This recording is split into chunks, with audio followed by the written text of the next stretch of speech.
सुखदेव जी महाराज कहने लगे, राजन, इस प्रकार एक इक्ष्वाकु वंश में बड़े बड़े महापुरुष भगवान का प्राकट्य भी। आवाज कैसे कम होगी तुम्हारी? तो कोई बात नहीं, शांति से। भगवान राम का चरित्र सुन रहे भाई, ध्यान रखना चाहिए मर्यादा का। इसके अनंतर भगवान सुखदेव जी महाराज परीक्षित को कहने लगे, राजन, इक्ष्वाकु वंश में एक से एक बढ़कर के श्रद्धेय, वंदनीय, अनुकरणीय महाराजों का प्राकट्य हुआ। अब इसके अनंतर जो चंद्रवंश में राजा हुए हैं उनकी भी शोभा, क्योंकि जिस वंश में भगवान श्री कृष्ण का प्राकट्य होना है वो भी वंश बड़ा ही पवित्र पावन है, बड़ा पवित्र है। नारायण से ब्रह्मा उत्पन्न हुए, ब्रह्मा से अत्रि जी महाराज, अत्रि से चंद्रमा, उन्हीं के नाम से चंद्रवंश प्रसिद्ध हुआ। उन्हीं के वंश में एक राजा हुए नहुष। नहुष के 6 पुत्र हुए थे। नहुष इंद्र के पद पर भी बैठे थे। जब इंद्र को ब्रह्म हत्या लग गई थी, मानसरोवर में कमल नाल पर जाकर के छुपे हुए थे वृत्रासुर मारने के अनंतर। उस समय नहुष ही इंद्र के पद पर बैठा था। नहुष ने बहुत बड़ी गलती किया था, नियत खराब की सची के ऊपर, इसलिए स्वर्ग से गिराया गया। नहुष के 6 पुत्र थे, यति, ययाति, संयाति, आयति, वियति और कृति। सबकी बड़ी पवित्र कीर्ति है राजन। लेकिन उसमें जो राजा ययाति का जीवन है बड़ा ही दर्शनीय, अनुकरणीय और चिंतनीय है, शिक्षणीय है। राजा ययाति बड़े चक्रवर्ती सम्राट हुए। एक बार उनके जीवन में विशेष घटना घट गई और इसी के कारण वो 2 पत्नियों से उन्होंने विवाह भी किया। यद्यपि विवाह एक से किया लेकिन 2 से संतान प्राप्त की। राजन, हुआ ऐसा कि एक दैत्यराज राजा थे वृषप्रवा। वृषप्रवा की एक पुत्री थी जिसकी शर्मिष्ठा, और दैत्य गुरु शुक्राचार्य महाराज की पुत्री थी जिसका नाम था देवयानी। गुरुपुत्री और राजपुत्री दोनों में घनिष्ठ मित्रता थी। एक बार अपने सहेलियों के साथ किसी सरोवर में जाकर के स्नान कर रही थी। उसी समय वस्त्र तो बाहर उतार रखे थे और स्वतंत्र होकर के जल क्रीड़ाएं हो रही थी। अचानक भूत भावन भगवान शिव वृषभ पर चढ़ करके कहीं से आए। शिव जी को देख करके इन कुमारियों ने दौड़ दौड़ करके वस्त्र धारण किए। जिसको जैसे मौका लगा दौड़ करके अपने वस्त्र उठाए और धारण करने लगी। शर्मिष्ठा और देवयानी, राजपुत्री और गुरुपुत्री, दोनों के वस्त्र एक जैसे थे। शर्मिष्ठा जल्दी से पानी से निकल करके बाहर आई और कपड़ों को पहचान नहीं पाई। देवयानी के वस्त्र अपने समझ करके पहन लिए। कुछ ही क्षणों के अनंतर जब देवयानी निकल करके आई तो देखा मेरे कपड़ों को तो इस शर्मिष्ठा ने पहन लिया है। देखते ही देवयानी के मन में भीतर में छुपा हुआ अहंकार वाणी में फूट पड़ा। सोचने लगी कि मैं तो गुरुपुत्री हूं, ब्राह्मण पुत्री हूं, इनके लिए पूजनीय हूं। ये तो हमारे गुरु के शिष्य की, राजा की पुत्री है, हमारी सेविका, दासी है। एक भाव आ गया और बड़ा दुखी होकर के बोलने लगी। दूसरी दासियों को संबोधित करके कहने लगी, अहो निरीक्षिताम अस्या दास्या कर्म यह सांप्रतम। अरे अरे, तुम देखो देखो देखो, इस दासी को देखो तो सही, कैसा गलत काम इसने कर दिया है। अस्मद्धार्यम धृतवती सुनी वह हविरध्वरे। इसने तो ऐसा काम कर दिया जैसे कोई हवन की सामग्री रखी हुई हो और कोई कुत्ती आकर के उठा करके भाग जाए। मेरे कपड़े पहन लिए इसने, ये दासी ने मेरे वस्त्र ले लिए, कुत्ती के समान। जब शर्मिष्ठा को कुत्ती की उपमा दिया तो महाराज, आज भी ऐसा होता है, ब्राह्मण की जिह्वा चलती है, क्षत्रिय की भुजा चलती है। होता है ऐसा नहीं। ब्राह्मण के मुंह में आग है तो क्षत्रिय की भुजाओं में आग है। 2 आग टकराएगी तो क्या होगा समझ जाओ, विस्फोट होगा। इतने में तो शर्मिष्ठा को भी गुस्सा आया और एक बात डांटने लगी, चुप चुप, आत्मवृत्त्याम अविज्ञाय कत्त सेवौ भिक्षुकी किन्न प्रतीक्षये स्माकम गृहान बलि भुजो यथा। अरे चुप रहे, चुप भिखारिन, चुप, काहे को बक रही? भूल गई सवेरे सवेरे हमारे द्वार पर भीख ना मांगने के लिए खड़ी रहते हैं तुम्हारे पिता और तुम जैसे कोई कुत्ता मालिक के द्वार पर टुकड़ों के लिए पूंछ हिलाता रहता है, ऐसे खड़े नहीं रहते हो भिखारिन। अब जब दो स्त्रियों का झगड़ा होगा तो ऐसा ही होगा और क्या। एक दासी बोले, एक भिखारी ने बोले, बात बहुत बढ़ गई। देवयानी को ज्यादा बोलना आता था, शर्मिष्ठा कम बोलती थी लेकिन ताकत बहुत थी, दोनों में हाथापाई हो गई। और देवयानी को पकड़ करके धकेलते धकेलते पास में कोई कुआं था उसमें जाकर के धड़ाम से शर्मिष्ठा ने गिराया। जा मर, इसी में मर, मुझे दासी बोलती है। कुएं में गिराया, वो तो प्रारब्ध अच्छी थी कि मरी नहीं, लेकिन छटपटाने लगी पानी के अंदर। कोई चट्टान को पकड़ करके बिचारी पड़ी, कौन निकालेगा? शर्मिष्ठा धकेल करके चली गई। उसी समय राजा ययाति आखेट की दृष्टि से आए हुए थे, उनको प्यास लगी, कुएं पर पानी के लिए गए। देखा कि एक युवती पानी के अंदर छटपटा रही, बचाओ बचाओ बचाओ चिल्ला रही। ययाति को करुणा आ गई और उसने सिर पर जो बांधी हुई पगड़ी थी उसको रस्सी की तरह नीचे लटकाया। कहा तो इसको पकड़ करके ऊपर आ जाओ। वो बोलती है मेरी भुजाओं में ताकत नहीं रह गई कि मैं पकड़ करके ऊपर चढ़ सकूं। कहा जितना चढ़ सकती है, नजदीक आ जाओगी फिर मेरा हाथ पहुंच जाएगा तो मैं पकड़ करके बाहर निकाल दूंगा, वहां तक तो तुम अपनी ताकत से आओ। साफे को ऊपर खींचा, पकड़ करके रखा, ऊपर आई। नजदीक आते आते बोलती मेरा तो हाथ छूटने में आ रहा है, गिर जाऊंगी वापस। राजा ययाति दीर्घ बाहु थे, विशाल लंबी लंबी भुजाएं, हाथ नीचे बढ़ाया और हाथ से उसका हाथ पकड़ा, खींच करके बाहर निकाल दिया। संवाद परिचय हुआ, पूछा कौन हो, कैसे गिरी, सब कुछ बता दिया। राजा ययाति कहने लगे कोई बात नहीं, भगवान की कृपा हुई, तुम बच गई, जाओ अब अपने पिता के घर जाओ। अब देवयानी कहने लगी कि मैं ऐसे कैसे जाऊं, बात बहुत आगे बढ़ चुकी है। क्या हुआ? मैंने अपने जीवन में एक प्रतिज्ञा किया था कि जो व्यक्ति मेरा हाथ पकड़ेगा अंतिम श्वास तक वही मेरा स्वामी होगा, पति होगा। एक ही व्यक्ति मेरा हाथ पकड़ेगा, भले ही मजबूरी में पकड़ा, लेकिन आपने हाथ पकड़ा, अब मुझे स्वीकार करना पड़ेगा, पत्नी के रूप में स्वीकार करना पड़ेगा। राजा कहने लगे मैं क्षत्रिय, तो ब्राह्मण की बच्ची,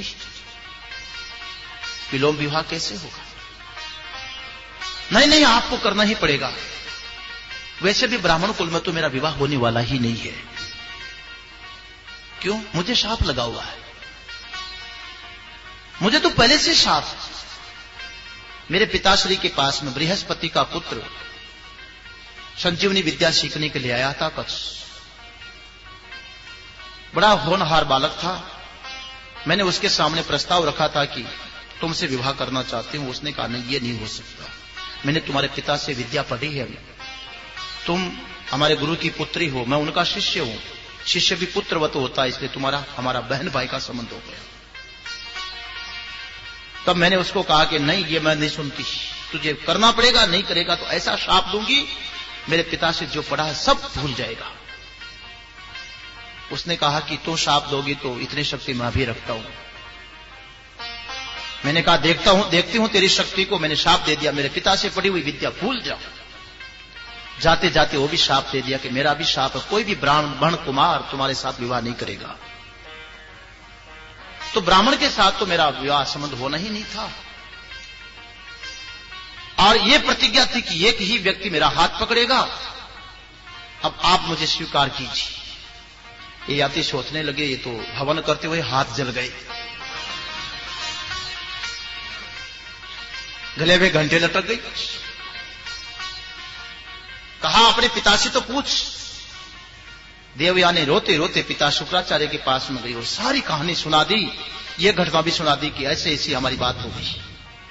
शुक्राचार्य ने भी स्वीकृति दे दिया, लेकिन शर्मिष्ठा का जो दुर्व्यवहार रहा उसके कारण शुक्राचार्य को बड़ा दुख हुआ और देश छोड़ करके जाने को तैयार हो गए, क्योंकि पुत्र की बड़ी वेदना थी, दुखी थी पुत्री बहुत ज्यादा। जब शुक्राचार्य देश छोड़ के जाने लगे तो वृषभप्रभा को पता चला, दौड़ करके गया और शुक्राचार्य के चरणों में गिर पड़ा। महाराज ऐसा न करिए, गुरुद्रोह का दंड मैं नहीं भोग पाऊंगा, महाराज क्षमा कर दीजिए। जगत रूठ जाए, भगवान रूठ जाए, उसका कोई मुझे फिक्र नहीं, लेकिन गुरु न रूठे। आज तक हमारी परंपरा में गुरु विरोध नहीं हुआ है। देव परंपरा में भी गुरु विरोध देखा, लेकिन दैत्य परंपरा में गुरु विरोध नहीं देखा। बृहस्पति और इंद्र के बीच में बिगड़ गई थी, मगर शुक्राचार्य और दैत्यों में कभी अनबन हुई हो ऐसा सुनने में नहीं आया। मैं कलंकित हो जाऊंगा महाराज, मेरा सत्यानाश हो जाए, कृपा करिए मेरे देश में रहिए। शुक्राचार्य महाराज कहने लगे, भाई मैं तो इस पुत्री के कारण जा रहा हूं, अगर ये तैयार हो जाए तो ठीक है, मैं तो रुक जाऊंगा। वृषभप्रभा पुत्री के पैर पकड़ लेता है, मनाता है। तब देवयानी कहने लगी, ठीक है, अगर ऐसी बात है तो जो मेरी बात है, मेरी प्रतिज्ञा, उसको निभा लो। जो मैं कहूं उस शर्त की पूर्ति कर दो तो नहीं जाएंगे छोड़ करके तुम्हारा देश। बोलो क्या? बोले, मेरे पिताजी मेरा विवाह किसी के भी साथ में करे, तुम्हारी पुत्री शर्मिष्ठा जिसने मुझे कुएं में गिराया मेरी दासी बनकर के जाए, और आजीवन दासी ही बनकर के रहे। वृषभप्रभा ने पुत्री को समझाया और शाप से डरने के लिए मजबूरी में वो बात भी स्वीकार कर ली। उसके बाद देवयानी का विवाह जब ययाति के साथ में हुआ तो शर्मिष्ठा को दासी बनकर के जाना पड़ा। जाने लगे तो शुक्राचार्य ने ययाति से बोल दिया था कि देखो ययाति, नियत को ठिकाने रखना। तुम जानते हो कि मेरी पुत्री ब्राह्मण कुमारी बालिका है और दासी के रूप में राजपुत्री जा रही है, लेकिन दासी जीवन भर दासी ही रहे, कहीं पत्नी की जगह न पहुंच जाए। ययाति ने स्वीकार किया और दासी बनकर के गई। कुछ समय के बाद देवयानी मां बन गई, दो बच्चों को जन्म दिया। बालक आंगन में खेल रहे थे देवयानी के, देख देख करके शर्मिष्ठा का कलेजा जलता था। काश मैं भी किसी राजा की पत्नी होती तो आज संतान को वात्सल्य देने का शुभ अवसर मुझे भी मिलता, मातृत्व का प्यार संतान में उड़ेरने का अवसर मिलता। भीतर ही भीतर जलती थी, रहा नहीं गया। एक दिन ययाति से प्रार्थना किया, मेरी भी इच्छा है मां बनने की, किस महिला की मां की इच्छा नहीं होगी। उसका वेदना दुख देख करके राजा ययाति पिघल गया। उसके कारण उसको भी संतान हो गई, शर्मिष्ठा को भी संतान हुई। उसके बालक आंगन में खेलने लगे, देवयानी को खबर नहीं थी। एक दिन उसके बालक आंगन में खेल रहे थे, किसी दासी को देवयानी ने पूछा, इतने सुंदर बालक किसके हैं? दासियों को सब पता था, बता दिया कि तो शर्मिष्ठा के। हाँ, जो ही पता लगा कि शर्मिष्ठा के बालक है, देवयानी तो महाराज रुष्ट होकर के वहां से निकल पड़ी पिता के पास शिकायत करने के लिए। पिता को जाकर के बोला कि तुम्हारे दामाद ने तो प्रतिज्ञा का उल्लंघन कर दिया है, दासी को महारानी की जगह ले आए।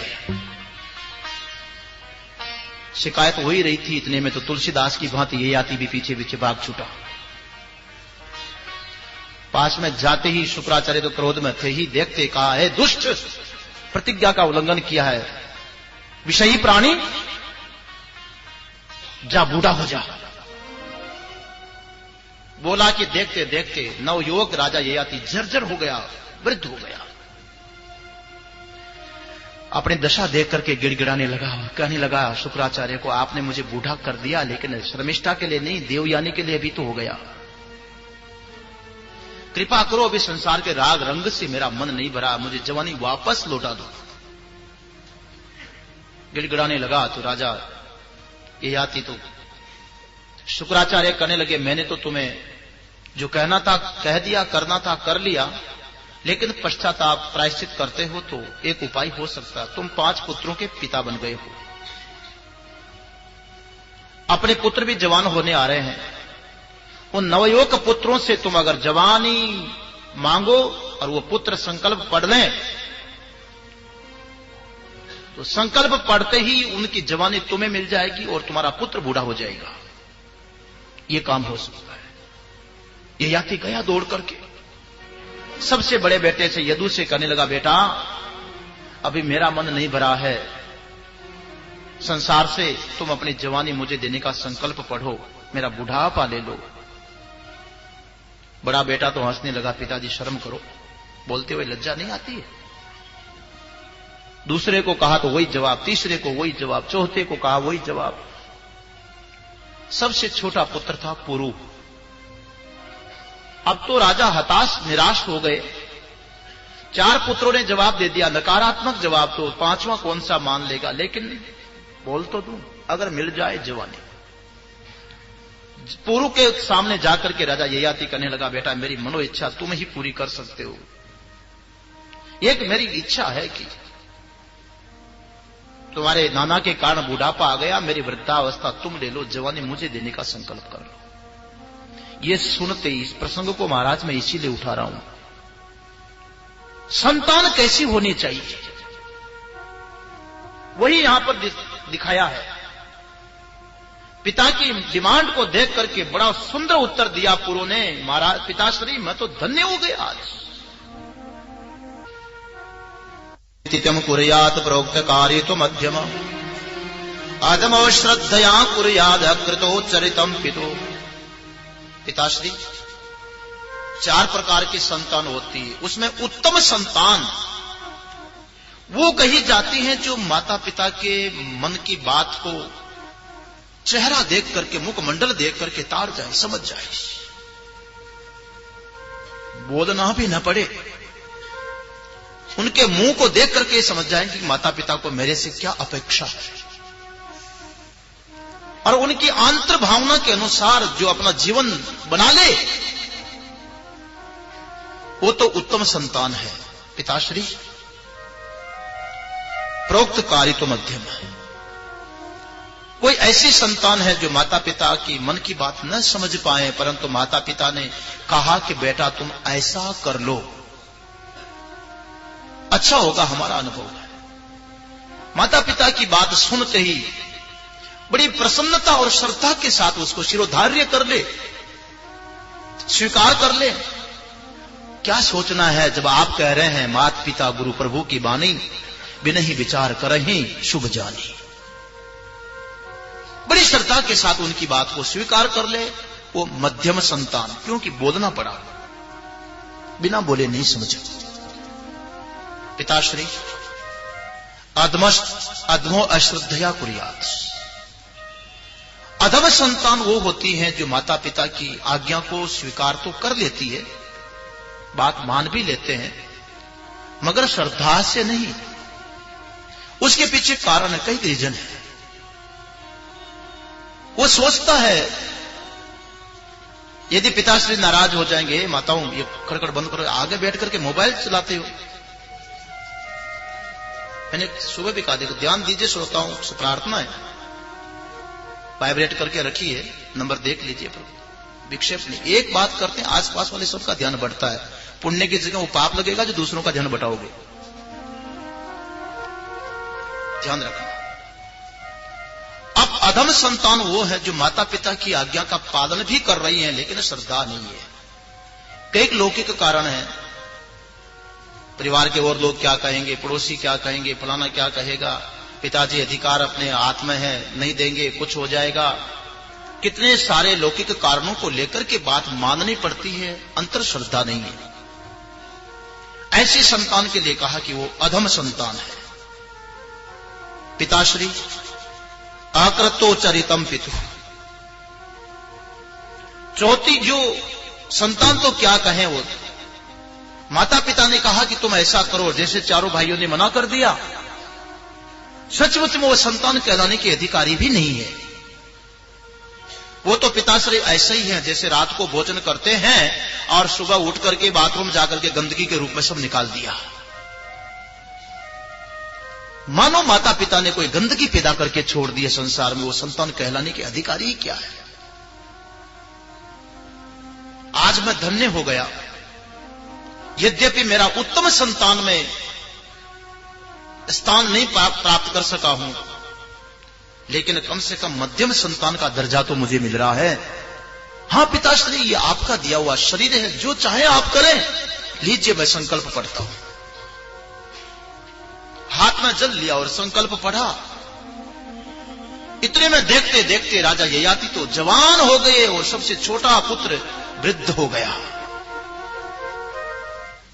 राजा ययाति वही संसार के राग रंग में फिर फंस गया। हजारों वर्षों तक संसार का भोग विलास के अनंतर राजा ययाति को होश हुआ जब स्वाभाविक वार्धक्य आया। ज्योति गई, बाल सफेद हुए, दांत गिरे, चमड़ी में झुर्रियां पड़ी, डायबिटीज हुई, सब कुछ हो गया। तब होश आया कि मृत्यु नजदीक आ रही है। देवयानी को पास में बिठा करके कहने लगा, देवी मेरे से तो धोखा हो गया है। मैं समझ रहा था कि शायद इस जीवन में सब कुछ पूर्ति हो जाएगी, लेकिन कुछ भी नहीं हुआ। यत् पृथिव्याम ब्रीहि एवं हिरण्यम पश्व स्त्रियः एकस्यापि न पर्याप्तम इति मत्वा शमं व्रजेत्। इस पृथ्वी के ऊपर जितना भी धन धान्य है, खाने पीने की वस्तुएं, भोग विलास के साधन हैं, हाथी घोड़े, आभूषण के साधन, और भी जो कोई विलास की चीजें समझता है व्यक्ति, हे देवयानी, सारे के सारे यदि धरती के एक ही व्यक्ति को इकट्ठे होकर के मिल जाए तो भी अंत में वो यही कहेगा कि ना अलम अपर्याप्तम, अभी तो कमी रह गई है, थोड़ा सा ऐसा हो जाता तो काम बन जाता, ऐसा होता तो काम बन जाता, फिर भी कमी रह जाती है। अच्छा हुआ कि आज मुझे होश हो गया है, जिंदगी चली गई, लेकिन शेष जिंदगी को मैं भजन में लगाऊंगा। भोगा न भुगता वयमेव भुगता, मैंने भोगों को नहीं भोगा, भोग मुझे भोग गए। हमारे इंद्रियों के तेज को समाप्त कर दिया, शक्ति क्षीण कर दी। फिर भगवान की भक्ति में लगे हो राजा ययाति का उद्धार हुआ। विचार तो आया, लेकिन बुढ़ापा आने पर, ठोकर खाने पर, आप लोग भी सोच रहे होंगे चलो कोई बात नहीं, फिर भी हम भी आखिर में ऐसा ही कर लेंगे, उद्धार तो कर ही लेंगे। ना महाराज, अभी से संभलने कीजिए, ययाति के अनुभव को अपने काम में लीजिए। बहुत कुछ मिल जाएगा, लेकिन तृप्ति तो नहीं होगी, आखिर में भी अतृप्ति ही रहेंगे। तृप्ति तो होगी जिसके लिए जीवन मिला, परमात्मा की प्राप्ति के लिए। गोविंद जय जय गोपाल जय जय, गोविंद जय जय गोपाल जय जय, गोविंद जय जय गोपाल जय जय, गोविंद जय जय गोपाल जय जय, राधा रमण हरि गोविंद जय जय, राधा रमण हरि गोविंद जय जय, राधा रमण हरि गोविंद जय जय, राधा रमण हरि गोविंद जय जय, गोविंद जय जय गोपाल जय जय, गोविंद जय जय गोपाल जय जय, गोविंद जय जय गोपाल जय जय, गोविंद जय जय गोपाल जय जय, गोपाल जय जय, गोविंद जय जय गोपाल जय जय, गोविंद जय जय, गोविंद जय जय गोपाल जय। आनंद भगवान। राजा पुरु का भी बड़ा पवित्र वंश परंपरा चली। पुरु के वंश में ही एक राजा हुए संकृति। संकृति के हुए रंतिदेव और गुरु, दो पुत्र हुए। रंतिदेव बड़े ही त्यागी प्रकृति के, सर्वभूत हिते रहता थे। प्राणी मात्र के हित में उनका जीवन काम आए। अपने सुख को कभी नहीं देखा उन्होंने। कोई भी द्वार पर आ गया तो ऐसे दानी, प्रकृति मुक्त हस्त से लुटाने वाले। जो कोई आवे कभी रिक्त हस्त न जाए। राजा रंतिदेव ने बहुत कुछ गरीबों में, याचकों में, जो आवे उसको लुटाते रहे, लुटाते रहे। उनका भाई गुरु था, नाम जैसा वैसा ही काम। बनारस में जाओ, वहां गुरु, रिक्शा चलाने वाला भी गुरु है? गुरु किसको बोलते हैं? बड़ी चालाकी से काम करे। अरे तू बड़ा गुरु आया भाई, रंतिदेव का भाई सचमुच में गुरु। देखा कि भाई साहब तो जो मांगे वही दे देते हैं। एक दिन रंतिदेव के पास में गया और पूरा राज्य ही मांग लिया। कहा आप तो ऐसे लुटाते रहते हो, एक एक करते करते ऐसे लुटाओगे तो हिमालय जितना खजाना भी नष्ट समाप्त हो सकता है। आप सबसे ये काम नहीं होगा, राज शासन नहीं चलेगा, हमको दे दीजिए, आपकी तो रोजी रोटी बांध लेंगे, जितना आपको चाहिए उतना हम दे देंगे। दे दिया। अब रंतिदेव के लिए कुछ निर्धारित कर दिया कि हर महीना इतना सामान, घर का खर्चा जो है वो सामान भेजने लगे। लेकिन रंतिदेव का तो स्वभाव है महाराज, साधु अपना स्वभाव कैसे छोड़ेंगे? कोई आया तो जो था घर में वही देने लगे। महीने भर की सामग्री आई है, 2 दिन में तो क्लास। फिर मांग ले, लाओ, अभी तो दिया था, वो तो गया दान में।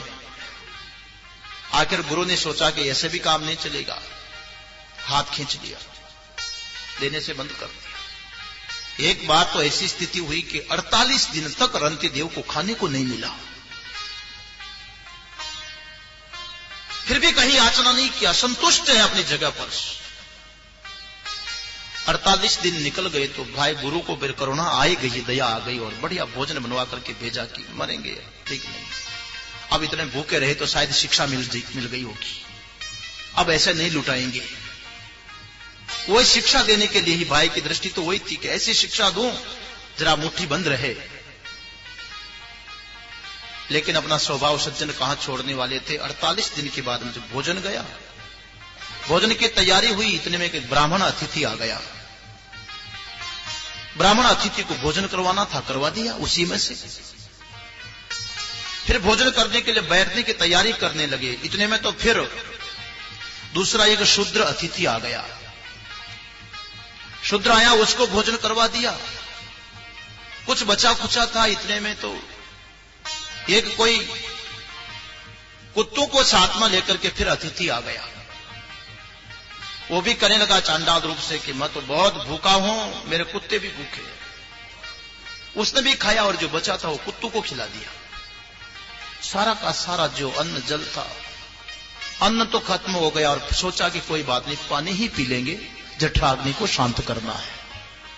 पानी पीने लगे, इतने में चांडाल आया, कहने लगा राजन मुंह सूख रहा है, बोला नहीं जा रहा है, प्राण निकले जा रहे हैं, प्यासा हूं। वो जो पानी था वो चांडाल को पिला दिया, सारा का सारा जल और अन्न दोनों का दोनों। फिर भी संतोष है चेहरे पर, बड़ी खुशी प्रसन्नता। अच्छा हुआ कि आज अतिथि आए और भोजन आया तो मैं सेवा कर पाया, बड़ी खुशी थी।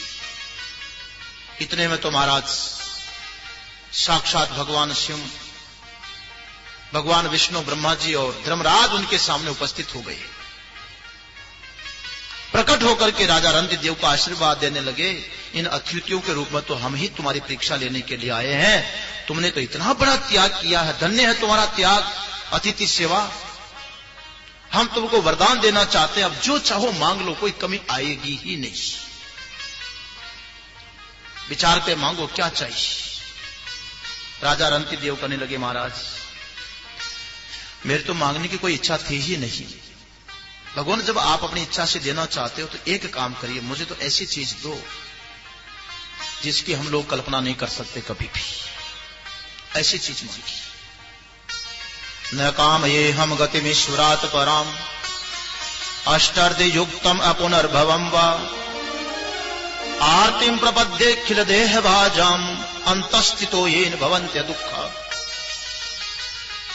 हे भगवान ऐसा वरदान दीजिए, मैं वो सब कुछ नहीं मांगता हूं। न काम ये अहम गतिम ईश्वरात पराम, मैं ईश्वर से परम गति नहीं मांगता हूं कि मोक्ष मिल जाए, मुझे मोक्ष नहीं चाहिए। मुझे कोई रिद्धि सिद्धि की जरूरत नहीं है, मेरा पुनर्जन्म न हो ऐसी भी मैं तो भीख नहीं मांगता, वो तो हो जाए। पर आप प्रसन्न हो तो ये कृपा करिए, आरती प्रपद्ये खिल देह भाजाम अंतस्थितो येन भवन्त्य दुःख। ऐसी मुझे शक्ति दो कि संसार में जितने दुखी लोग हैं दुखी प्राणी, उन दुखी प्राणियों के हृदय में मैं जाकर के बैठ जाऊं और उन दुखी लोगों पर जितना दुख आ रहा है वो दुख उनको न मिलकर के उनके हृदय में बैठ करके सारा दुख मैं वहन कर लूं और वो लोग सुखी हो जाएं। है कोई रंती देव? दूसरे का दुख छीनने वालों की कमी नहीं है, लेकिन सुख छीनने वालों की, दुख बांटने वाला बिरला मिलता है रंती देव जी से।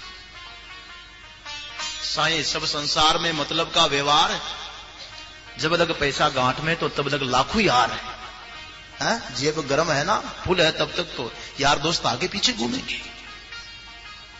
साईं सब संसार में मतलब का व्यवहार, जब लग पैसा गांठ में तब लग लाखों यार, तब लगी लाखों यार, यार संग ही संग डोले, पैसा रहे नहीं पास तो यार मुख से नहीं बोले।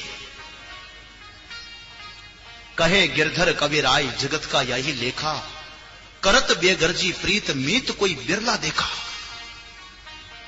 बिना स्वार्थ के प्रीति करने वाले मित्र तो बिरले होते हैं, दूसरे का हित चिंतन करने वाले संसार में कम होते हैं। व्यक्ति को सोचना चाहिए कि संग्रह करके भी हम क्या कर लेंगे, दूसरे की पीड़ा में, दूसरे के कष्ट में अपना जीवन काम आए। इस प्रकार से कुरु के वंश में बड़े महा प्रतापी राजा हुए। राजा परीक्षित सुखदेव जी महाराज को पूछने लगे, भगवान कथितो वंश विस्तारो भवता सोम सूर्यो राज्ञाम च भयवंश्यानाम चरितम परमाद्भुतम। महाराज, आपने चंद्रवंशीय और सूर्यवंशीय राजाओं का बड़ा विस्तार से वर्णन किया है, लेकिन अब मेरी इच्छा है भगवान श्री कृष्ण की लीला आपके मुखारबिंद से मैं श्रवण करना चाहता हूं। यदोष धर्मशीलस्य नितराम मुनि सत्तमं तत्रांशेनावतीर्णस्य विष्णोर्वीर्याणि संसनः। जिस यदुवंश में भगवान श्री कृष्ण का प्राकट्य हुआ है और अंश रूप से भगवान बलराम जी महाराज का प्राकट्य हुआ है, उनकी पावन कथा, भगवान का जो अप्रतिम जो पराक्रम है वो क्रम मैं आपसे सुनना चाहता हूं। भगवान की लीला आपके मुखारबिंद से जानना चाहता हूं। सुखदेव जी महाराज तो इतने खुश हो गए कि भगवान के संबंध में प्रश्न करना, इतनी मात्र से ही चित्त शुद्ध होता है। राजन, वासुदेव कथा प्रश्न पुरुषा स्त्रीन पुनाति ही। कोई स्त्री पुरुष भगवान वासुदेव के संबंध में कोई प्रश्न कर ले, इतने से ही पवित्र हो जाते हैं। वक्तारम पृच्छकम श्रोत्रे तदपाद सलिलम यथा। जैसे गंगा जी में कोई भी डुबकी लगावे तो सबको पवित्र कर देती है, ऐसे भगवान का कथा के संबंध में श्रवण करने मात्र से श्रोता, वक्ता और प्रश्न पूछने वाला सबके सब पवित्र हो जाते हैं। तुमने बहुत बढ़िया कथा बात पूछी। हाँ राजन, भगवान श्री कृष्ण का प्राकट्य तो ऐसे समय पर हुआ था जब इस पृथ्वी पर देखो जिधर उधर दुराचार, पापाचार, अत्याचार, दुष्टों के बोझ के कारण ये पृथ्वी भी बोझिल हो गई थी। भूमिर दृप्त नृप व्याजादित्यानेक शतायुतैः आक्रांता भूरि भारेण ब्रह्मांडम शरणम ययो। उस समय की बात है, बड़े बड़े दैत्यों के दलों से जो घमंडी लोग होते थे उनके कारण पृथ्वी भी आक्रांत हो गई थी और पृथ्वी दुखी होकर के एक बार गौ का रूप धारण करके ब्रह्मा जी महाराज के पास में गई। ब्रह्मा जी महाराज को जाकर के प्रार्थना किया गौ ने की, ब्रह्मा जी महाराज आप ही सृष्टि का सर्जन करने वाले हैं, ऐसे ऐसे दुष्टों को आपने पैदा किया, देखिए मुझे भूधरों का वजन नहीं लगता है, हिमालय देश से पर्वत हमारे पेट पर हैं लेकिन मुझे बोझ नहीं लगता है, लेकिन घमंडी दैत्य राजाओं के घमंड के कारण, दुराचार पापाचार के कारण मैं इतनी बोझिल हूं, मैं इनका भार सहन नहीं कर सकती, इनको उठा लीजिए। ब्रह्मा जी महाराज कहते हैं, हे पृथ्वी, ये तो मैं भी कैसे कर सकता हूं, मेरी तो ड्यूटी दूसरी है। मेरा काम तो पैदा करने का है, सृष्टि सर्जन का काम है, ये उठाने वाला काम तो मैं कैसे करूं। चलो नारायण के पास में चलते, भगवान से प्रार्थना करेंगे। क्षीर सागर में भगवान विष्णु शयन कर रहे हैं। सागर तट पर जाकर के ब्रह्मा जी महाराज ध्यानस्थ होकर के बैठ गए। भगवान विष्णु का ध्यान करने लगे, शेष साई का। जब भगवान विष्णु का ध्यान करने लगे, इतने में ब्रह्मा जी महाराज को आकाशवाणी सुनाई पड़ी। आकाशवाणी सुनाई पड़ी। भगवान कहने लगे, ब्रह्मा जी, जिस प्रयोजन से तुम यहां पर आए हो उसका मुझे सब मालूम है, और ये दुखी पृथ्वी है, इसके कष्ट की कहानी भी मुझे मालूम है। अब मेरे अवतार का समय आ रहा है, मैं पृथ्वी का भार उतार दूंगा,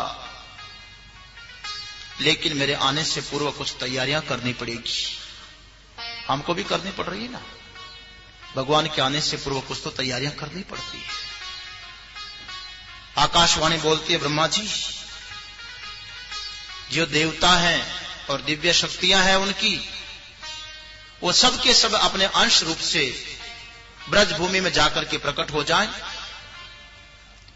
देवता भी प्रकट हो यदुवंश में, और उनकी जो स्त्रियां हैं, तत्प्रीत्यार्थम संभवन्तु सुर स्त्रियः, देवताओं की स्त्रियां भी भगवान की प्रिया का काम करने के लिए, राधे की सेविका के लिए, सेविका के रूप में वहां जन्म धारण करें।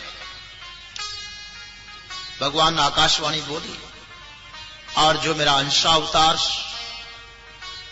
पूर्व रामावतार के समय मेरे छोटे भाई बनकर के आए शेष जी, उनका भी अवतार होगा। अब मेरे बड़े भाई भ्राता बनकर के आएंगे, वह मेरे अधीन रहे, अब मैं उनके अधीन रहूंगा। पूरी तैयारी बता दिया। आप लौट करके जाइए, समय आ रहा है, मेरी योग माया भी प्रकट होगी और मैं स्वयं प्रकट होऊंगा। ब्रह्मा जी महाराज ने जो आकाशवाणी के द्वारा सुना, ध्यानस्थ अवस्था में गौ को रूपी पृथ्वी को आश्वासन दिया और वहां से लौट गए। इधर भगवान की प्राकट्य का निमित्त अवसर प्रारंभ हुआ। शूरसेनो यदुपतिर मथुरा मावसन पुरीम मातुर शूरसेनाश्च विषयान वो भुजे पुरा। भगवान के प्राकट्य का प्रसंग उपस्थित हुआ। मथुरा में शूरसेन के पुत्र, क्या यदुवंशी राजा थे शूरसेन, और उनके पुत्र थे वसुदेव जी। वसुदेव जी अपना विवाह करके, और जब बारात को विदाई दी जा रही थी, लौट रहे थे, देवकी की पुत्री देवकी को पत्नी के रूप में प्राप्त करके लौट रहे थे। बारात की विदाई दी जा रही थी। चचेरा भाई कंस, उग्रसेन का पुत्र, उनके रथ को हाँक रहा था। पिता देवक ने बड़ा इतना विशाल विवाह किया, दान दहेज में कोई कसर नहीं छोड़ी। अपने पुत्र को 15,000 घोड़े, 1800 रथ, 200 कुमारियां दासियां सेवा में दी, और बड़ा विदाई किया जा रहा था उत्साह साथ। देखो, दहेज में ऐसी चीजें दी थी जो अपने पिता की चल संपत्ति थी। अचल संपत्ति पर पुत्री का अधिकार नहीं माना गया था। आज का कानून भले ही कुछ कहे, लेकिन पुत्री को पिता की चल संपत्ति से ही दिया जाता था। बहुत कुछ दहेज में दिया।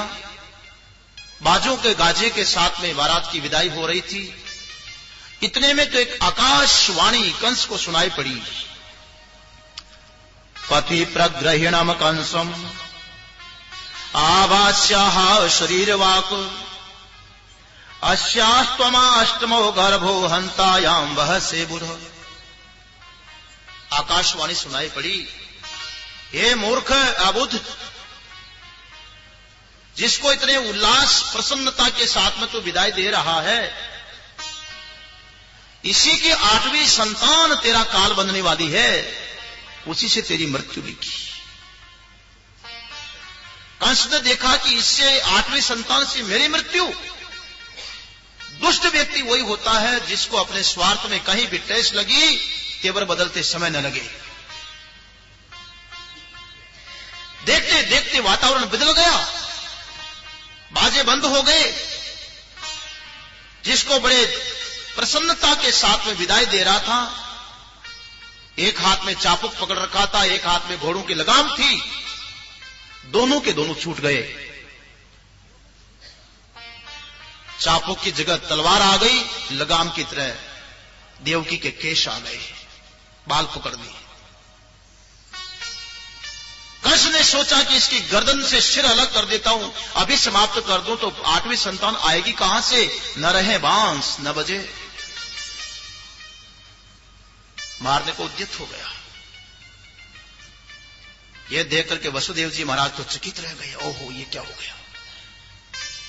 वसुदेव जी ने विचार किया कि इसको मूर्ख को समझाना चाहिए और इस संकट से बचना चाहिए कैसे भी करके। वसुदेव जी समझाने की कोशिश करते। सुनाग्नि गुण सूरई भवान भोज यशस्कर स कथम भगिनी महन्यात स्त्रियम उद्वाह पर्वणि। हे राजकुमार, आप तो भोज वंश के होनहार वंशधर हो, अपने कुल की कीर्ति बढ़ाने वाले हो, आप ये क्या कर रहे हैं? कलंक लग जाएगा, कलंक। वो सुनने को तैयार नहीं है। नाना ऐसा न करिए, इसको मारिए मत। देखो, एक तो बेचारी स्त्री है, दूसरे आपकी बहन है, तीसरा मांगलिक अवसर है, अभी अभी विवाह का समय, मंगल चिन्ह भी नहीं हटे हैं, कलंक लग जाएगा। काय को भोज वंश में दाग लगाते हो? वीर, इस संसार में जो पैदा होता है वो तो जाने के लिए ही आता है। मृत्युर जन्मवताम वीर देहे न सजायते अद्यवा शब्दतांते वा मृत्युर्वै प्राणी नाम ध्रुवम। कहने लगे, देखो कोई भी पैदा होता तो जन्म के साथ ही मृत्यु होती है। आज मरना पड़े, 100 वर्ष के बाद में मरना पड़े, मरना तो पड़ेगा, शरीर तो सबका जाएगा, लेकिन अपयश नहीं जाता है। यश अपयश दुनिया में रह जाता है, शरीर नहीं रहता है। एक कवि ने बड़ा सुंदर कहा कि यश जीवन अपयश मरण, यश जीवन अपयश मरण कर देखो सब कोई, क्या लंकापति ले गया, क्या करण दे गया कोई। रावण ने हमारा क्या ले लिया, लेकिन अपयश छोड़ गया है। दाने करण यश छोड़ गया। यश अपयश दुनिया में अमर रह जाता है, शरीर तो किसी का रहने वाला नहीं। बहुत समझाने की कोशिश किया, फिर भी वो दुष्ट निवृत्त नहीं हो रहा। वही केश पकड़ रखे, तलवार उठा रखी है। अब चली तलवार, तब चली, ऐसी स्थिति है। वसुदेव जी महाराज विचार करने लगे, बुद्धिमान को चाहिए जब तक अपनी बुद्धि काम करती है और जहां तक संकट टाला जा सकता है पूर्ण कोशिश करके टालना चाहिए। कोई ड्राइवर गाड़ी चला रहा हो, कोई ऐसी स्थिति आ गई तो कोशिश तो यही रहती कि संकट टालें, फिर भी न टले तो बेचारा का क्या दोष। बुद्धिर्बुद्धिमता पह्यो यावद बुद्धि बलोदयम यद्यशो न निवर्तेते नापराधोस्ति देहिनो। बुद्धिमान को चाहिए कि संकट को टालने का भरसक प्रयत्न करे और फिर भी न टले तो उस व्यक्ति का तो कोई दोष नहीं है। सोचा तो फिर भी समझाने की कोशिश करे। वसुदेव जी कहने लगे, देखो वीरवर सौम्या, आपको इस देवकी से तो कोई भय नहीं है ना, जिसको मारना चाह रहे हो। इसको क्यों मारते हैं? आपको डर तो यह है कि इसकी संतान 8वीं तुम्हारा काल बनेगी, उसको मार देना। मैं प्रतिज्ञा करता हूं कि इसके जो भी संतान होगी लाकर के तुम्हारे हाथों रख दूंगा।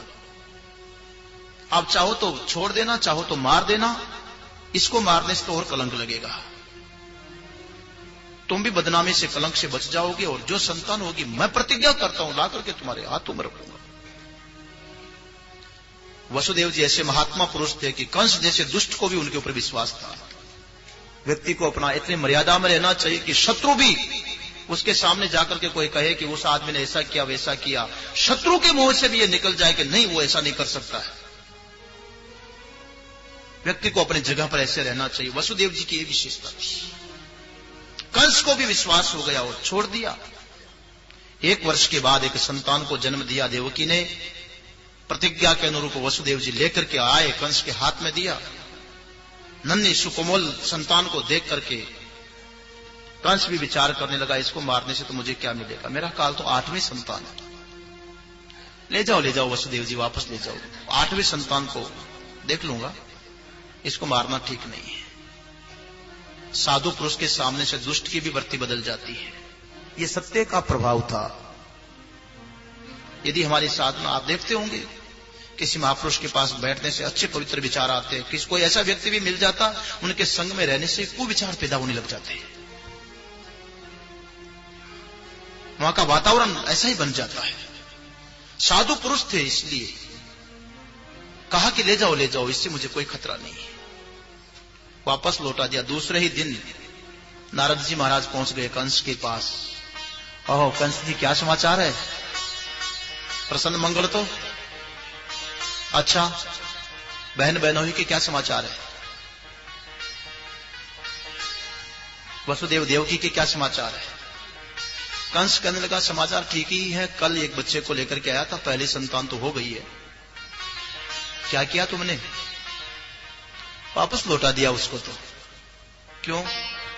आकाशवाणी ने कहा था कि 8वां गर्भ तुम्हारा काल बनेगा। तो पहली संतान थी, उसको मारने से क्या मिलता? नारद जी महाराज हंसने लगे। भागवत में नहीं, लेकिन कथाकार लोग सुनाते हैं कि एक ऐसा वृत्त बनाया, राउंड, ऐसा का ऐसा 8 पॉइंट लगा दी। और नारद जी कंस को पूछने लगे, बताइए इसमें पहला बिंदु कौन सा है? 8 बिंदु में से पहला कौन सा होगा? अब कंस कहां से गिने कि पहला बिंदु कौन सा है, 8वां कौन सा है? कहा इस काल चक्र में कोई भी पहला 8वां हो सकता है। कंस जी कैसे भोले भाले रह गए तुम, गणित नहीं पढ़ी? ये तो काल चक्र है। 8 की तरफ से उल्टा गिनोगे तो पहली संतान 8वीं हो जाएगी। कोई भी संतान 8वीं हो सकती है। कंस कहने लगा, हां नारद जी आपने बड़ी कृपा किया, धोखा हो जाता, बहुत अच्छा हुआ, अब नहीं छोड़ूंगा। अब तो वसुदेव देवकी जी को उठा करके कारागृह में डाल दिया। एक संतान को खत्म करने लग गया। करते करते 6 संतान को समाप्त कर दिया। 7वीं संतान आने लगी। इतने में तो भगवान ने सोचा कि हमारे प्राकट्य का अवसर आ गया, क्योंकि 7:15 बज रहे हैं। भगवान नारायण विचार करने लगे। योग माया को आदेश दिया, योग माया जाओ, देवकी के गर्भ में 7वीं संतान के रूप में तो मेरा ही अंश शेषावतार होने वाला है। उस गर्भ को वहां से ले जाकर के ब्रज में ले जाइए, और नंद बाबा के घर में वसुदेव जी की दूसरी पत्नी रोहिणी रहती है, उसके पेट में जाकर के स्थापित कर दो। और तुम स्वयं नंद की पत्नी यशोदा में स्थापित हो जाओ, और वो जगह खाली कर दो, अब मैं आने वाला हूं। आदेश दे दिया। योग माया आई, वही किया। 7वीं संतान को समय से पूर्व ही वहां से ले जाकर के रोहिणी के गर्भ में स्थापित कर दिया। दूसरे लोगों को लगा कि बेचारे का समय से पूर्व ही संतान गर्भ नष्ट हो गया, लेकिन रहस्य किसी को मालूम नहीं। 8वें रूप में तो भगवान श्री कृष्ण स्वयं पधारने के लिए प्रविष्ट हुए। यद्यपि भगवान जहां आएंगे तो वहां का प्रकाश, वहां की रोशनी, वहां का तेज कितना होगा, लेकिन भगवान की लीला थी। जब देवकी के गर्भ में स्थापित हुए तो कंस की कारागृह में इतना चमक बढ़े नहीं, जैसे कोई घड़े के अंदर दीपक जला दो तो प्रकाश भीतर ही रह जाता है। या कोई दुष्ट व्यक्ति के पास में सरस्वती आ जाए तो उसका दूसरा उपयोग नहीं कर पाता है। ऐसे ही भगवान छुप करके रह गए।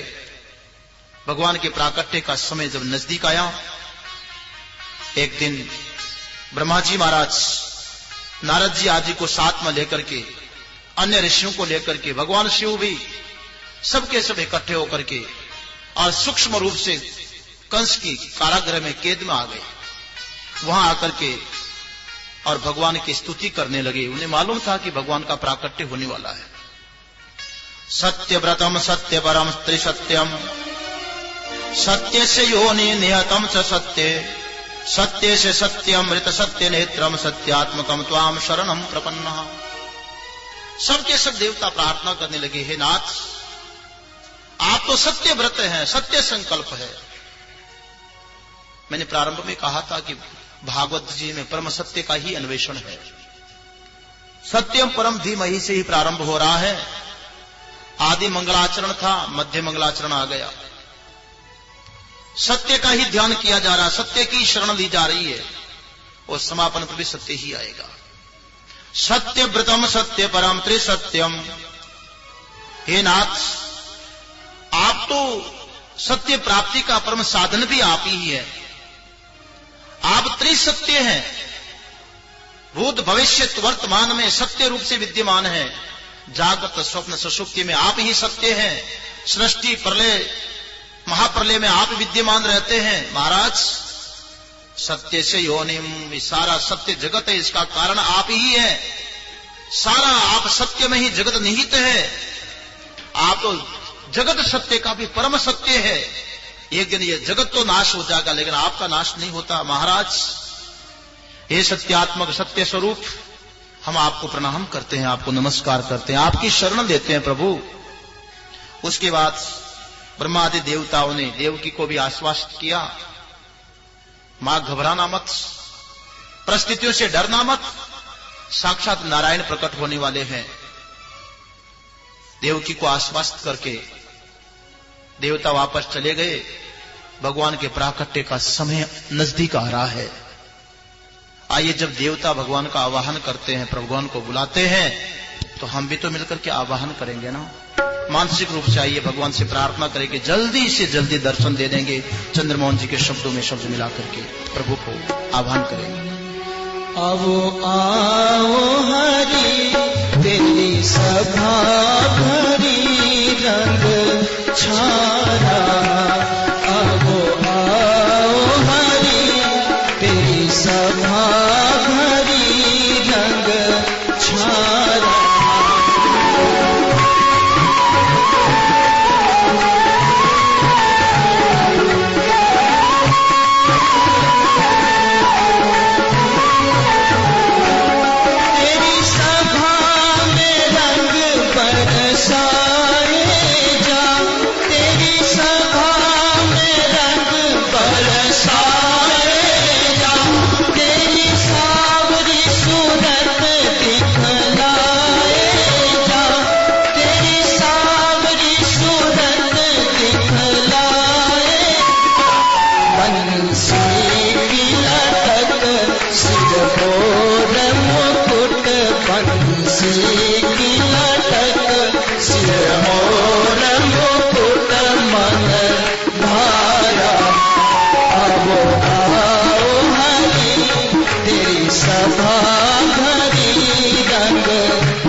काटो सबका ये जाल चित चारा।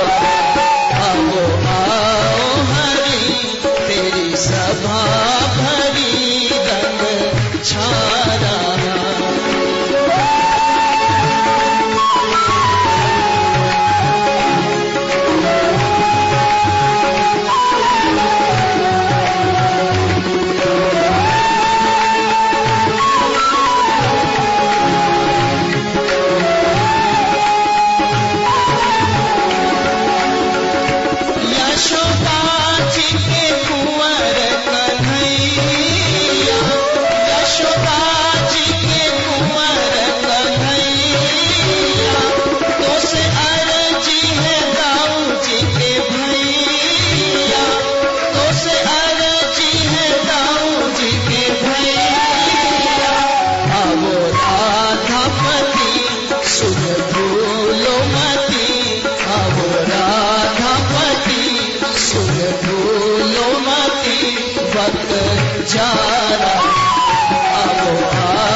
भगवान का आह्वान हुआ, पुरुष सूक्त के द्वारा भगवान का आह्वान करते हैं।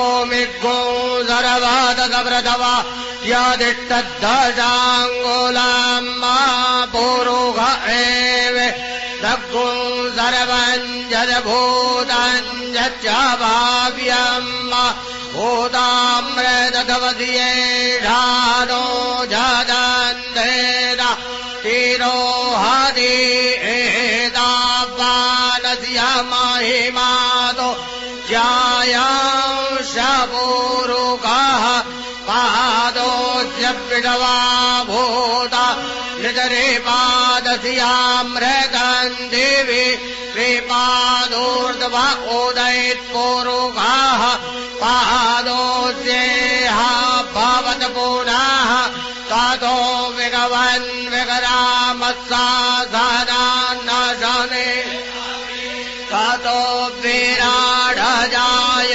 विराजो अधिपूरुकः सजातो अद्यारिद्याद पश्चात् भूमिमतो पुरः तथवाद्यगणाः सर्वहूताः सम्भृतं मृगदाद्यम् पशुस्तांशकरे वायव्य नारण्याग्राम्याश्चे तथमाद्यगणाः सर्वहूतरजः सामानि जग्निरे छन्दाघुषे जग्निरे तथमाद्यजुस्तसमादजायत अजायन्तजे केचोभयादतः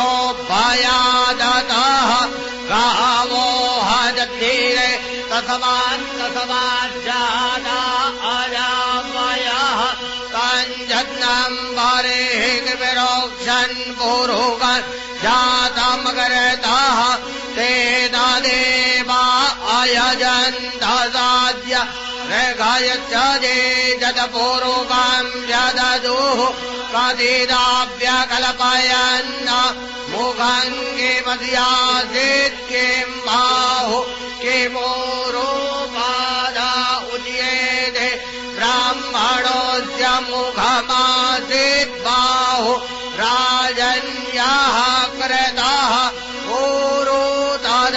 जदवैश्याः पदव्याघोषोदरो अजायत चन्द्रमा मनसो जातचक्षोः सूर्यो अजायत श्रोतराद्वायुश्च वरानश्च मुख तद्भिरजायत नाभ्या आधीदन्तरिक्षकोशीर्षोद्यौः समवर्ततम् निर्दिशः श्रोतराद्रधा लोक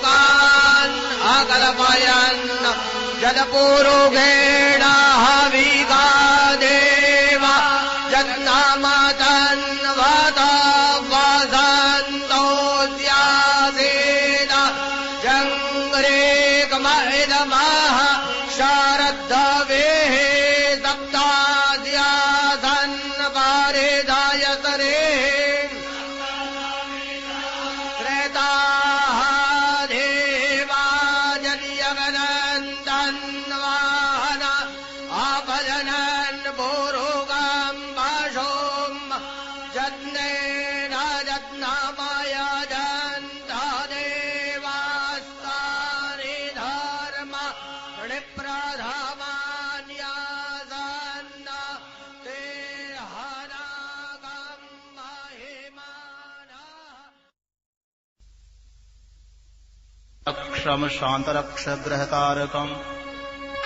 भगवान श्री कृष्ण के प्राकट्य का समय आया, प्रकृति भी अनुकूल हो गई।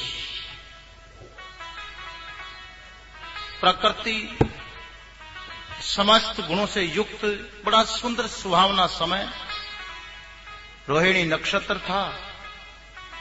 आकाश के सभी ग्रह नक्षत्र तारे शांत और सौम्य खड़े थे। दिशाएं सभी प्रसन्न थी। निर्मल आकाश में तारे जगमगा रहे थे। पृथ्वी के बड़े बड़े नगर, छोटे छोटे गांव, अहीरों की बस्तियां, हीरों की खाने मंगलमय हो रही थी।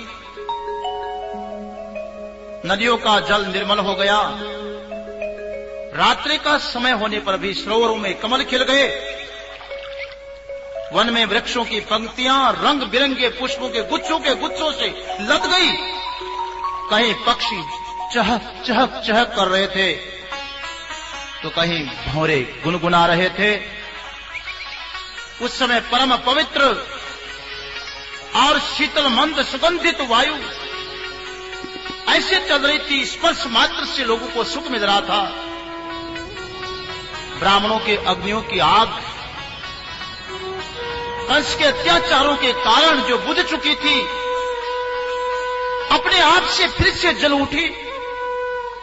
संत पुरुष पहले से ये चाहते ही थे असुरों की ज्यादा बढ़ती न हो, भगवान का शीघ्र प्राकट्य हो। जिस समय भगवान के आविर्भाव का अवसर आया, स्वर्ग के देवता आकाश में दुंदुभियां बजाने लगे। किन्नर और गंधर्व मधुर स्वर में गान गाने लगे। सिद्ध और चारण भगवान की स्तुतियां करने लगे। विद्याधरियां अप्सराओं के साथ में नाचने लगी। बड़े बड़े देवता ऋषि मुनि आनंद से भर करके पुष्पों की वृष्टि करने लगे। जल से भरे हुए बादल समुद्र के पास में जाकर के धीरे धीरे धीरे गर्जना करने लगे। जन्म मृत्यु के चक्कर से छुड़ाने वाले भगवान जनार्दन के अवतार का समय था। निशीथ चारों ओर अंधकार का साम्राज्य उसी समय सबके हृदय में विराजमान भगवान विष्णु देव रूपिणी देवकी के गर्भ से प्रकट हो गए। जैसे कोई पूर्व दिशा में 16 कलाओं से पुनः चंद्रमा का उदय हो गया हो। कृष्ण कन्हैया लाल की। भगवान श्री कृष्ण का प्राकट्य हुआ। आप सब बैठ करके ही दर्शन शांति से बैठे रहिए, प्लीज शांति से बैठे रहिए। भगवान का जब प्राकट्य मेहरबानी हुआ, करके शांति से बैठे रहिए। सबको दर्शन देंगे। देवकी जी ने देखा भगवान चतुर्भुज रूप से पधारे हैं। भगवान को प्रणाम किया। उसके बाद प्रार्थना करने लगे, भगवान आप पधारे, हम धन्य हुए, पुत्र के रूप में आपको प्राप्त करना चाहते हैं, न कि भगवान के रूप में। देखते देखते भगवान श्री कृष्ण द्विभुज हो गए। कृष्ण कन्हैया लाल की। वसुदेव जी को आदेश दिया, मुझे यहाँ से कृष्ण कन्हैया लाल की जय। वसुदेव जी कारागृह से निकलने के लिए तैयार हुए। धीरे धीरे आएंगे वसुदेव जी, धीरे धीरे धीरे आराम से आएंगे। वसुदेव जी महाराज कन्हैया को लेकर के चले। यमुना जी का जल बढ़ने लगा, नीचे लगा करके स्पर्श करवाया, नंद जी के घर पर ले गए। वहां पर यशोदा सो रही थी, नवजात कन्या थी, उसको उठाया, कन्हैया को सुलाया। और वहां से लेकर के वसुदेव जी वापस लौटे, कंस के कारागृह में आए और हाथ में लेकर के कारागृह में लेकर के इतने में कंस को ज्ञात हुआ, दौड़ करके बैठे रहिए जरा, और देवकी की गोद से कन्या को हाथ में लेकर के छीनता है, मारने के लिए पैर पकड़ के चट्टान को पछाड़ना चाहता है। इतने में देवी हाथ से छूट गई, हाथ से छूट करके आकाश में जाती हुई बोली, दुष्ट, मुझे मारने से तुझे क्या मिलने वाला है? तुझे मारने वाला कहीं पैदा हो गया है। कंस हक्का बक्का रह गया। उसके बाद कंस ने माता पिता को मुक्त किया। उधर प्रातःकाल हुआ। प्रातःकाल होते ही ब्रजवासियों को पता चला कि नंद के घर में बालक आया है। सबके सब बधाइयां देने लगे, खुशियां मनाने लगे। नंद के आनंद भयो, जय कन्हैया लाल की, नंद के आनंद भयो, जय कन्हैया लाल, नंद के आनंद भयो, जय कन्हैया लाल, हाथी देने घोड़े देने और दीने पाल की, नंद के आनंद भयो, जय कन्हैया लाल की, यशोदा के लालो भयो, नंद के आनंद भयो, जय कन्हैया लाल की, नंद के आनंद भयो, जय कन्हैया लाल, नंद के आनंद।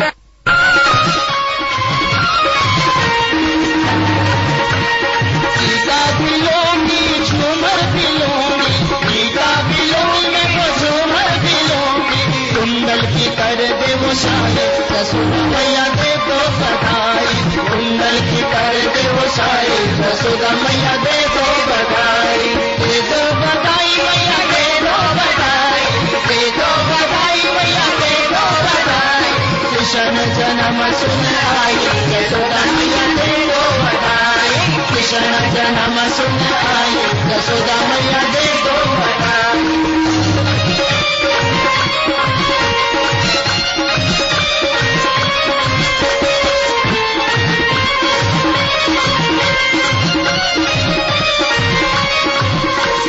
असला भी लूंगी मैं तो नकली भी लूंगी, असला भी लूंगी मैं तो नकली भी लूंगी, असला भी लूंगी मैं तो नकली भी लूंगी, असला भी लूंगी मैं तो नकली भी लूंगी, लॉकेट की कर दे वो साई, यशोदा मैया दे दो बधाई, लॉकेट की कर दे वो साई, यशोदा मैया दे दो बधाई, दे दो बधाई मैया दे दो बधाई, दे दो बधाई मैया दे दो बधाई, कृष्ण जन्म सुन आई, यशोदा मैया दे दो बधाई, कृष्ण जन्म सुन आई, यशोदा मैया दे दो बधाई।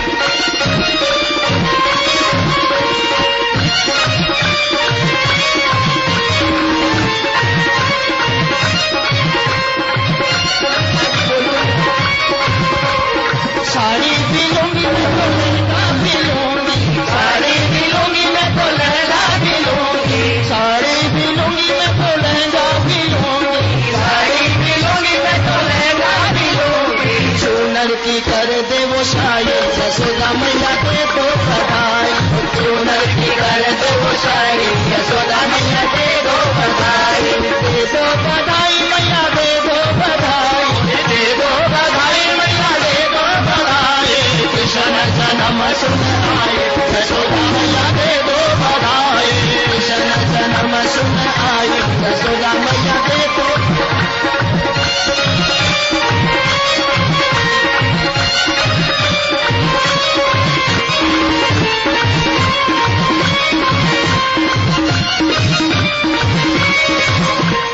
पायल भी लूंगी मैं तो पायल भी लूंगी, पायल भी लूंगी मैं तो पायल भी लूंगी, भी लूंगी मैं तो पायल भी लूंगी, पायल भी लूंगी मैं तो पायल भी लूंगी, बिछुओं की कर दे वो साई, यशोदा मैया दे दो बधाई, मोहरों की कर दे वो साई, यशोदा मैया दे दो बधाई, मोहरों बधाई मैया दे दो बधाई, दे दो बधाई मैया दे दो बधाई, कृष्ण जन्म सुन आई, यशोदा मैया दे दो बधाई, कृष्ण जन्म सुन आई, यशोदा मैया दे दो बधाई, कृष्ण जन्म सुन आई, यशोदा मैया दे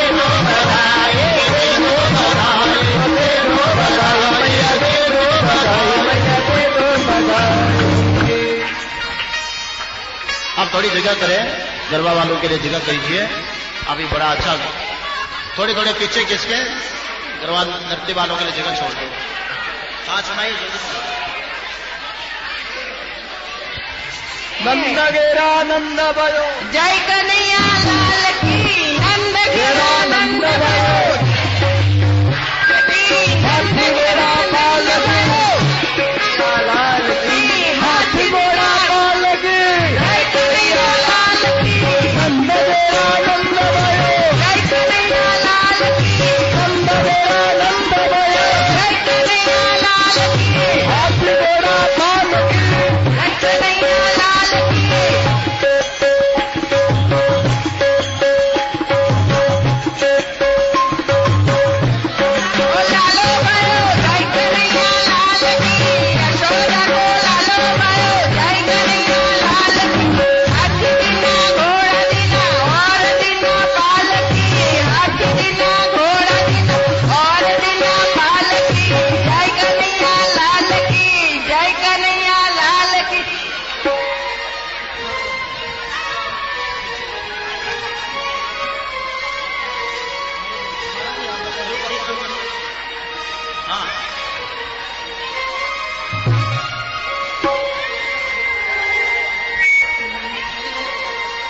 चलो देख आए नंद घर लाला हुआ, चलो देख आए नंद घर लाला हुआ, चलो देख आए नंद घर लाला हुआ, चलो देख आए नंद घर लाला हुआ।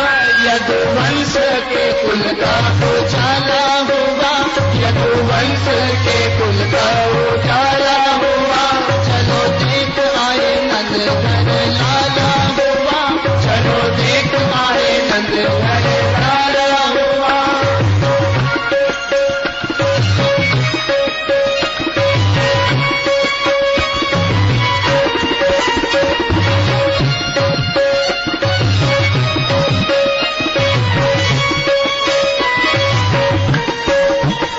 सखी ब्रज के सब ग्वाल होके दिल में खुशहाल, सखी ब्रज के सब ग्वाल होके दिल में खुशहाल। मैया गर्दन में डाल नाचे दे दे के ताल, मैया गर्दन में डाल नाचे दे दे के ताल। आज नंद का नसीबा उजाला हुआ, आज नंद का नसीबा उजाला हुआ।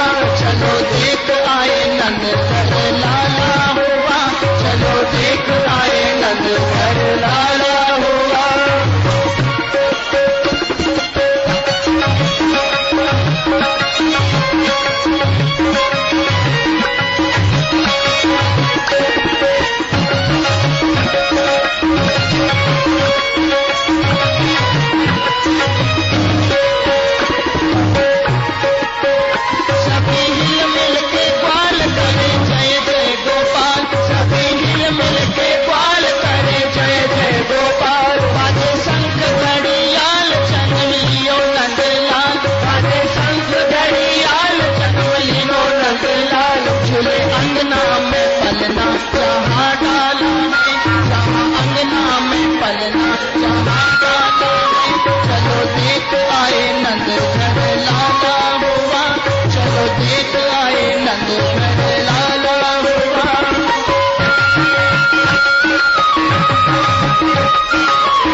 खुशी मन मोर मानो बदरी का शोर घूमे आनंद की बरसाने वाला हुआ घूमे आनंद की बरसाने वाला हुआ चलो देख लाए नंदघर लाला हुआ चलो देख लाए नंदघर लाला हुआ यदुवंश के कुल का उजाला हुआ यदुवंश के कुल का उजाला हुआ चलो देख लाए नंदघर